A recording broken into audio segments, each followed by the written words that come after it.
Do you believe you are a good person? Calm, kind, incapable of harming anyone. Perhaps even proud of your empathy, your patience, how much you avoid conflict. But what if I told you that all of this image of kindness, this facade of self-control, might just be an illusion? And worse, a dangerous illusion. There is a part of you that you avoid looking at. A dark, instinctive, brutal side. It's inside you, even if you pretend it's not. Carl Jung called this the shadow. And it's not just a metaphor. It is real. And the more you ignore it, the more control it has over you. Have you ever found yourself exploding over something small, saying something cruel that doesn't align with who you think you are? Have you ever judged someone with disdain, even without knowing why? Have you ever sabotaged your own opportunities, pushed away people who loved you, made decisions that you later couldn't even explain? Then listen closely. Maybe it wasn't you. It was the part of you that you pretend doesn't exist, the one you've pushed into the dark corners of your mind, the one you hide even from yourself. Jung wrote, "Until you make the unconscious conscious, it will direct your life and you will call it fate." And that is the trap. You think you are the author of your story, but the truth is you are being guided by forces you don't even understand. Your shadow, repressed and neglected, is taking the reins, and when that happens, the outcome can be devastating. This video is not an abstract theory. It is not a sterile philosophical debate. It is a call, a mirror, a direct conversation with you. Who has felt that something inside you escapes your control? Who has felt suffocated by thoughts you dare not confess? Who keeps wondering why you repeat the same mistakes, the same reactions, the same destructive patterns? Today, we will expose this shadow. We will look at it with courage. We will understand how it is born, why it grows, and what happens when you ignore it. And more importantly, how to face it before it's too late. Because listen closely. If you don't confront your shadow, it will find a way to destroy you. And you won't even realize it was her. You will blame the world, people, fate. But the truth is, the enemy has always been within. Are you ready to look into the eyes of your darkest self? To understand what the shadow is and why it has so much power over you, we need to go back to the beginning, not of your adult life, not of your adolescence. We need to go back to childhood, because it is there, in the early years, that your shadow begins to be born. Imagine the following. You are a child full of natural impulses. You cry when you are frustrated. You scream when you are angry. You laugh out loud. You are spontaneous, wild, authentic. But gradually, the adults around you start to prune this behavior. Boys don't cry. Good girls don't scream. Don't speak loudly. Swallow your tears. That's ugly. Behave. And you learn. You learn that certain feelings are unacceptable. You learn that showing anger is wrong, that wanting something with great intensity is selfishness, that thinking differently is being a problem. So what do? You start to hide those parts of yourself. You bury your anger. You pretend you're not envious. You repress desire. You disguise pain with polite smiles. And so, piece by piece, you build a persona, a socially acceptable character, the image of the good boy, the good daughter, the exemplary employee, the loving partner. But while you shape this image, something else is being built in silence, deep within your mind. Something you don't want to see, something you don't want to admit exists. The shadow. For Carl Jung, the shadow is composed of everything you have rejected in yourself, not just your flaws, but also your potentials that have been suffocated, your legitimate anger, your creative ambition, your sexuality, your courage, your aggression, your raw authenticity, everything that didn't fit the mold you were forced to wear. All of this was thrown into the basement of the psyche, and it stayed there, waiting. But here's the crucial point. The shadow doesn't disappear because you ignore it. Quite the opposite. The more you repress, the stronger it becomes. And worse, It starts to manifest behind the curtains, in your uncontrollable impulses, in your exaggerated reactions, in your judgments, in your relationships, in your inner voice that sabotages you. The shadow is like a hungry beast locked away, and you think it's under control, until the rusty door can't hold anymore. Jung understood something that few have the courage to accept. We are not just what we show the world. We are, above all, what we hide from ourselves. The shadow is not just a repository of bad things. It is the most human, real, instinctive part of who you are. Denying it is denying yourself, and that's why it always finds a way to come back. And when it returns, when it finally finds a crack, you don't recognize what you see in the mirror.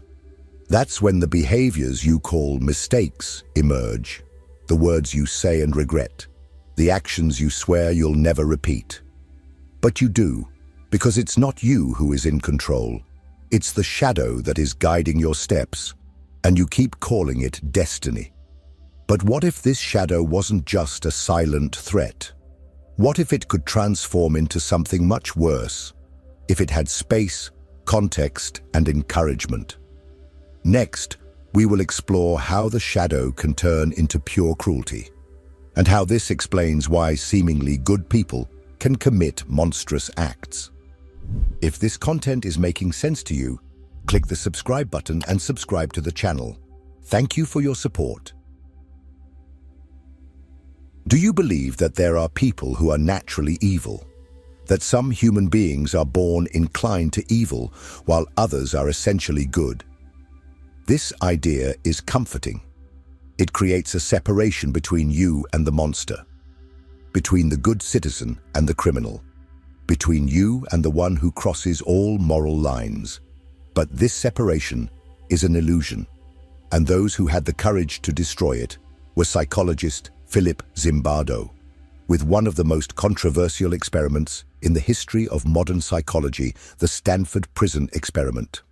In 1971, Zimbardo selected ordinary college students with no criminal backgrounds who were psychologically healthy. They were divided into two groups, guards and prisoners.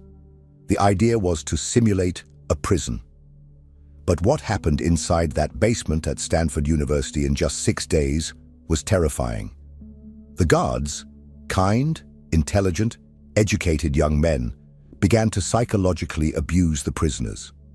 They shouted, humiliated, deprived them of sleep, and imposed physical and moral punishments. The prisoners, in turn, began to emotionally collapse. They cried, begged to be released. The experiment, which was supposed to last 2 weeks, had to be interrupted in less than one. What Zimbardo discovered was this: evil is not a personality trait. Evil is a possibility within all of us. And when the right conditions are established, absolute power, anonymity, absence of consequences, the shadow finds space to manifest without masks. Those young men did not become cruel because they were evil people. They became cruel because their shadow was finally allowed to emerge. The persona crumbled, and what remained was the repressed part, wild, brutal, dehumanizing. This is what Zimbardo called the Lucifer effect, the transformation of the angel into a demon. And this transformation does not happen grandly. It starts with small permissions, a malicious comment, a humiliation disguised as a joke, an abuse of power that you justify with rationalizations. When you do not know your shadow, it finds ways. And these ways can lead you to places you never imagined. Carl Jung and Philip Zimbardo never worked together, but their ideas intersect with a chilling precision. Jung spoke of repression that creates internal monsters. Zimbardo showed what happens when the environment allows those monsters to come out of the cage. Together, they reveal a complete portrait of human evil. It is not out there, it is inside. And it just needs a crack to dominate. But perhaps you are wondering, okay, I understand the concept, but how can I know if my shadow is already acting? How can I perceive the signs before it's too late? In the next part, we will clearly identify the most common symptoms of those being dominated by their shadow without realizing it, and perhaps you will recognize yourself more than you would like. You don't need to commit atrocities to be dominated by your shadow. It rarely reveals itself in an obvious way. The shadow doesn't shout, it whispers. And that's exactly why it is so dangerous. Because it acts in silence, in the subtext, hidden under justifications. It camouflages itself in behaviors you call my way, my personality, my temperament. But the truth is, if you observe closely, you'll see that it's not you who is in control. Want a simple example? That disproportionate irritation towards someone who thinks differently from you. That automatic disdain for more confident, bolder, freer people. The cruel judgment you unleash in your mind when you see someone standing out or failing. These feelings don't come from nowhere. They are reflections, projections. As Jung explained, what irritates us in others can lead us to a better understanding of ourselves. In other words, what bothers you most in others is almost always something you have repressed in yourself. Another clear symptom, self-sabotage. Have you ever been close to achieving something great? A relationship, a project, a significant change, and without realizing it, destroyed everything? Delayed what you shouldn't have, said what you didn't need to, created an unnecessary conflict. The shadow acts like this. It doesn't want you to evolve because growing requires internal confrontation. It prefers to keep you in what is familiar, even if it is destructive. It feeds on your stagnation. And what about uncontrollable emotions? Have you ever felt a hatred that makes no sense? A jealousy that seems irrational? An envy you try to disguise with criticism? These extreme emotional states are direct manifestations of the shadow. They are parts of you that have been denied, repressed, and now scream for attention, just in the worst possible way, taking the wheel of your life without you realizing it. The shadow also reveals itself in the masks you wear. When you try too hard to appear good, correct, spiritualized, peaceful, be careful. Excessive virtue may just be an unconscious defense against the impulses you fear most in yourself. That person who prides themselves on their patience may be hiding immense anger. Those who claim to be too detached may just be fleeing from their own neediness. The shadow is not just what is ugly, it is what is true but has not been accepted. And here's a hard truth. The more you define yourself solely by the light, the more you will be controlled by the darkness, because everything you do not integrate possesses you. But now that you are starting to identify these signs, the most troubling question arises. What if this image of a good person you have constructed is actually just a way to keep your shadow locked away? From now on, let's break the greatest illusion of all, that you are essentially good. And let's expose the truth that no one wants to hear. You are not as good as you think, and everything you fear most still lives within you. Do you consider yourself a good person? And maybe you really believe that. After all, you don't hurt anyone on purpose. You strive to be kind. You want to do the right thing. But what if I told you that this kindness is a construct? A social veneer? An armor you created to avoid facing the most brutal parts of yourself? Society taught you that being good means not feeling anger, not wanting too much, not being selfish. But feelings don't disappear because you deny them. They simply go to the basement of your consciousness, and there they transform into something darker, more corrosive, more dangerous. You haven't stopped feeling envy. You've just learned to call it critical opinion. You haven't stopped wanting power. You've just learned to disguise it as the desire to make a difference. Your kindness may just be the domesticated version of your shadow. Carl Jung said that enlightenment doesn't happen by imagining figures of light, but by making the inner darkness conscious. And this is where many fall, because they don't want to see their own darkness. They want to maintain the illusion that they are pure, just, morally superior. But this pride is, in itself, an expression of the shadow, because it hides something fundamental: the fear of not being good enough, the terror of discovering that within you exists cruelty, selfishness, arrogance, contempt. You think you are kind, but maybe you are just passive-aggressive. You think you are humble, but you can't stand it when someone receives more recognition than you. You say you don't care about status, but you feel diminished when you see someone more successful. This doesn't make you a monster, it makes you human. And that's exactly the point. The more you deny your humanity, the more the shadow takes control. True kindness doesn't come from denying the evil within you. It comes from facing it head-on, recognizing it, and consciously deciding not to act from it. This is psychic maturity. This is integration. The rest? It's fantasy, emotional childishness. And childishness, when repressed for too long, turns into destruction, internal or external. Do you really want to know who you are?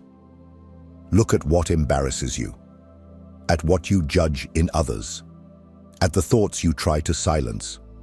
Because it is there, exactly there, that the most real part of you lies. But what now? If the shadow is inevitable and already in action, what to do? How to prevent it from continuing to sabotage your life, your relationships, your future? You will discover that the shadow doesn't have to be your enemy, because there is a way, a deep, brutal, and liberating work called shadow work. If what you're hearing resonates with you, you'll find real value in my ebook, Beyond the Shadow. It breaks down Jung's core ideas and gives you tools to understand yourself more deeply. Link is in the pinned comment. By now, you have already understood that ignoring your shadow is a sentence of destruction. But here's what almost no one says. Your shadow does not want to destroy you. It wants to be seen. It wants to be heard. It wants to be integrated. And it is precisely by ignoring it, by pretending it doesn't exist, that it ends up possessing you. Carl Jung called this process integration. And it is neither simple nor comfortable. It requires courage.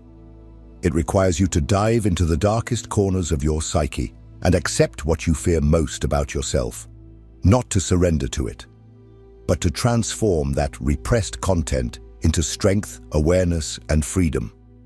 This process has a name: shadow work.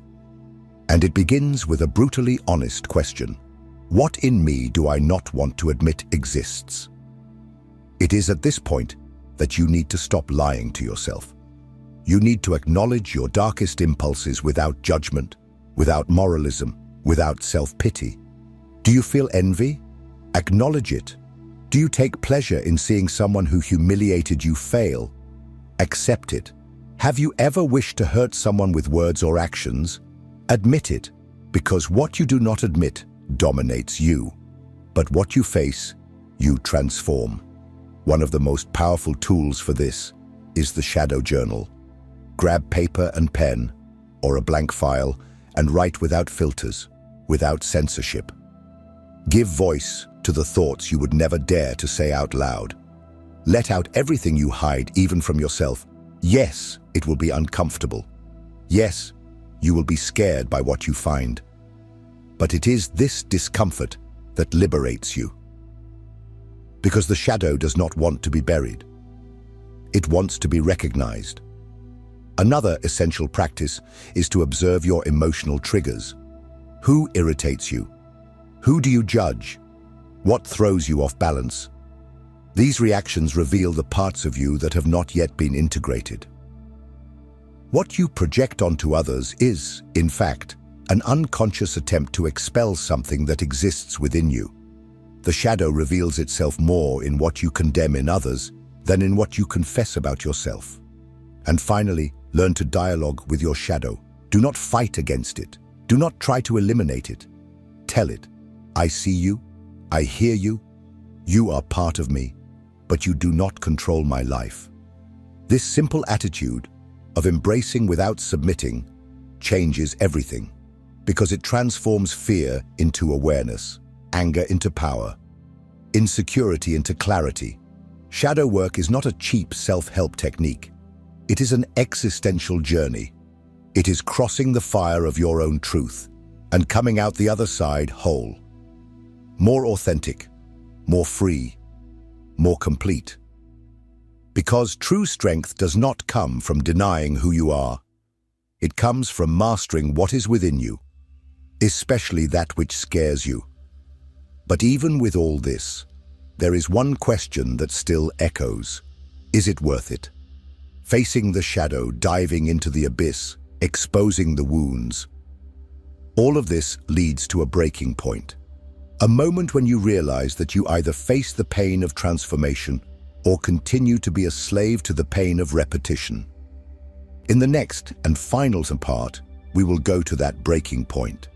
And there, you will understand why the only real way out is exactly in what you have been avoiding your whole life.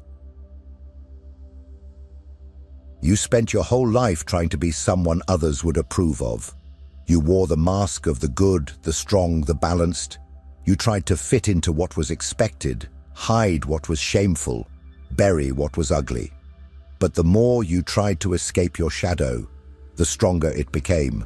It became more a part of your actions, your fears, your silent decisions. And now perhaps you are starting to realize that everything you thought was bad luck, sabotage, fate, was just you, driven by parts of yourself that you refuse to see. Do you want to be free? Then look at what you avoid most within yourself, because that is where the portal lies, the key. The shadow is not the end. It is the crossing. It is the fertile ground where true freedom is born. Not that superficial freedom of doing what you want, but the inner freedom of not being a slave to unconscious impulses, automatic patterns, repetitions you don't even know the origin of. When you integrate your shadow, something changes forever. You stop sabotaging yourself. You stop blaming the world. You stop living in fear of yourself, because now you know there is nothing left to hide. You see yourself in full, light and darkness, fragility and power. And when you see yourself in full, no one can control you anymore. Not your history, not your pain, not your traumas, not your mask. But be careful, this is not a destination. It is ongoing work. The shadow is alive, and it returns, tests, tries to catch you off guard. That's why the path of awareness never ends. You need to be vigilant, observe. Take care of your psyche as one would care for a temple. Because if you let your guard down, it will once again take control of your life, and you will, once again, call it bad luck, failure, fate. So I invite you to make a pact with yourself now, a pact of honesty, of courage, of responsibility. Don't run away from who you are anymore. Start today. Write. Observe your triggers, reflect, and most importantly, share. In the comments, tell me, which part of your shadow do you have the hardest time accepting? What emotion, desire, or impulse do you pretend you don't feel, but know is there? Let's talk about it.